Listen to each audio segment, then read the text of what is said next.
What is the Matrix, or Maya, as the indigenous people call it, or the Great Illusion? Well, what are we talking about here is that our perception of reality is simply electrical nerve impulses. And whether it's coming from our eyes, our smell, our taste, our sensation of touch, hot and cold, pressure, these are effectively electrical impulses that are going to our brain, and our brain is then interpreting those electrical impulses and giving us information like it's like this, it feels solid, it feels hot. And then as that information is going into our brain will give it meaning and interpret it and explain to us what we're experiencing. But the truth is the sensation is not experienced out there, it's only experienced in here.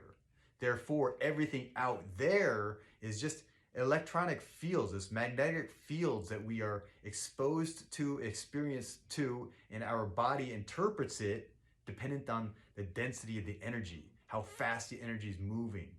Slower energy is more dense and solid, like a rock. Faster energy, you can't feel it necessarily, or you can move right through it.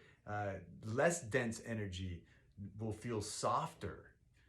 These are different characteristics, chemical characteristics that and allow us to interpret the world differently and create our reality. So the truth is the illusion out there, the reality is actually only in here.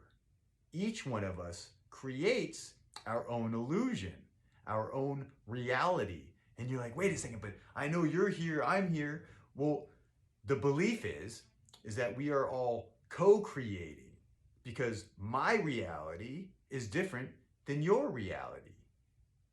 And when you realize that, then you realize that your truth is from your point of view. My truth is from my point of view. Therefore, we can both have a truth, but it's both technically different. The illusion here is only created in the mind. And as you take advantage of that, you can live as if it is an illusion and be the ruler of the material three-dimensional world. If you want more information on this, or you want to hear me talk more about this type of stuff, I have a podcast called the Becoming Superhuman Podcast. It's on Spotify and Apple Podcasts. Again, Becoming Superhuman Podcast. Make sure you follow me for more of this stuff.